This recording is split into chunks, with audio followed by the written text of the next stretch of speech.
Hello students, good morning. आज का जो टॉपिक है वो है फाइनल अकाउंट। अभी तक हमने उसमें सीखा ट्रेडिंग अकाउंट कैसे बनाएंगे, प्रॉफिट एंड लॉस अकाउंट कैसे बनाएंगे। आज हम सीख रहे हैं कि बैलेंस शीट को हम कैसे प्रिपेयर करेंगे।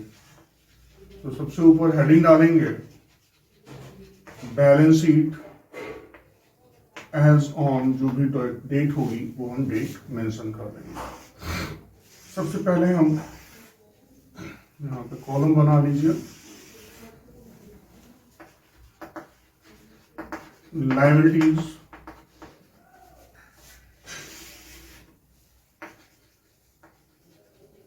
अमाउंट, एसेट्स और अमाउंट। इसमें हम सबसे पहले क्या करेंगे, इधर लाएंगे कैपिटल, इनसाइड लिखेंगे, इसमें ऐड करेंगे नेट प्रॉफिट। अगर नेट प्रॉफिट है तो इसमें ऐड करेंगे, और अगर लॉस है तो लेस नेट लॉस करेंगे, माइनस कर लेंगे। इसके बाद ऐड इंटरेस्ट ऑन कैपिटल, अगर है तो उसको हम ऐड कर लेंगे। फिर लेस ड्राइंग्स, माइनस करेंगे। फिर इसमें से लेस इंटरेस्ट ऑन ड्राइंग्स, अगर वो है तो माइनस करेंगे। अगर इसमें इनकम टैक्स पे हुआ है, इनकम टैक्स उसे माइनस करेंगे। अगर इन्होंने किसी प्रकार का कोई गुड्स लिया हुआ है पर्सनल यूज के लिए तो उसको माइनस करेंगे। फिर जो बचेगा उसे हम यहां पर बाहर आउटसाइड में दिखाएंगे। इसके बाद अगर कोई जनरल रिजर्व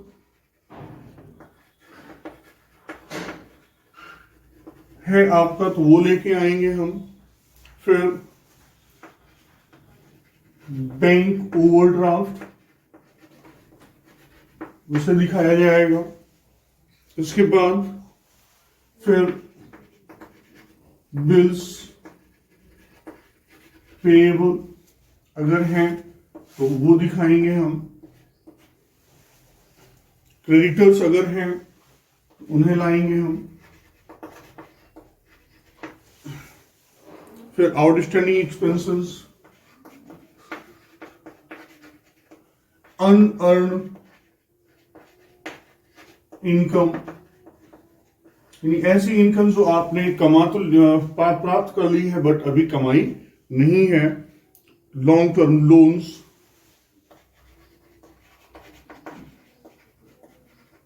तो इस तरह से आपको जो ये लायबिलिटीज है, अभी तक क्या होता था, जो डेबिट आपका लेफ्ट हैंड साइड होता था वो डेबिट कहलाता था और राइट हैंड साइड वाला क्रेडिट कहलाता था। लेकिन बैलेंस शीट में जस्ट अपोजिट हो जाता है, लेफ्ट हैंड साइड वाला क्रेडिट होगा और राइट हैंड साइड वाला एसेट्स हो जाएगा। यानी ये सारी चीजें हमारी लायबिलिटीज हैं। किसकी लायबिलिटीज है? फर्म की लायबिलिटीज हैं, उन्हें हम लायबिलिटीज में दिखाएंगे। अब यहाँ पर फर्म की कुछ एसेट्स होंगी। वो एसेट्स क्या हो सकती हैं? ये कैश एट बैंक, बैंक में जो आपका पैसा हो। कैश इन हैंड, जो आपके हाथ में हो, बिजनेस में हो उस समय। बिल्स रिसीवेबल,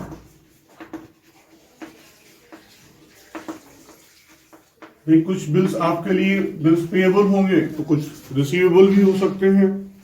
इसके बाद शॉर्ट टर्म इन्वेस्टमेंट,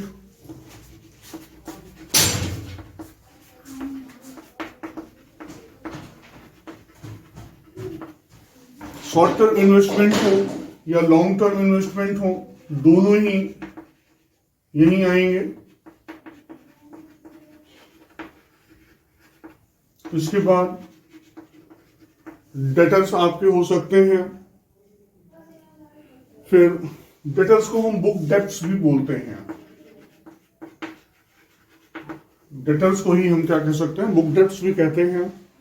फिर क्लोजिंग स्टॉक वो भी यहां आएगा। प्रीपेड एक्सपेंसेस अगर कोई है तो वो आएंगे।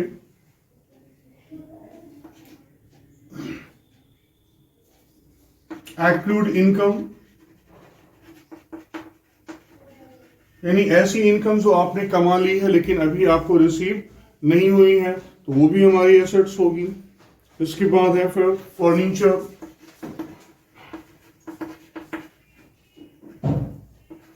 लूज टूल्स,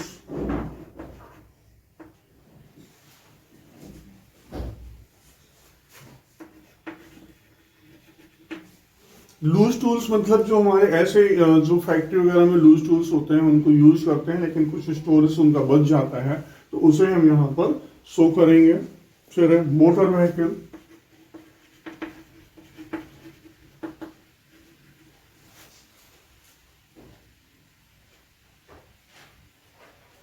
इसके बाद लॉन्ग टर्म इन्वेस्टमेंट मैंने अभी यहां बता ही दिया है आपको।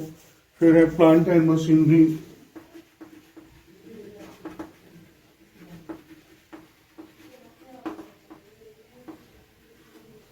लैंड एंड बिल्डिंग,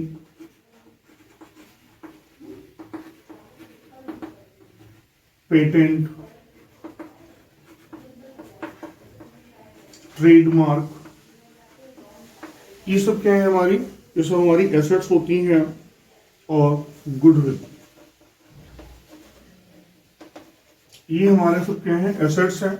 हमने कोशिश की है कि जो भी बैलेंस शीट में मोस्टली आने वाले आइटम्स हैं वो आपको बता दिए जाएं, बताए भी हैं। अगर कोई आइटम्स आते हैं, जो क्वेश्चंस जब हम आपके सॉल्व कराएंगे तो उसमें अगर कोई आइटम्स ऐसे आते रहते हैं तो हम उन्हें भी यहाँ पर एक्सप्लेन करते रहेंगे। ठीक है, तो इस तरह से हमारा जो है फाइनल अकाउंट क्या हो जाता है, वो कंप्लीट होता है। और इन दोनों का टोटल ऑटोमेटिकली इक्वल होना चाहिए। अगर इन दोनों का टोटल इक्वल नहीं आ रहा है, इसका मतलब है कि हमने कहीं ना कहीं पर यहाँ पे गड़बड़ी कर रखी है, गलतियां कर रखी है। तो इसका जो टोटल है वो क्या होना चाहिए, बिल्कुल एक्यूरेट होना चाहिए। ठीक है, ओके।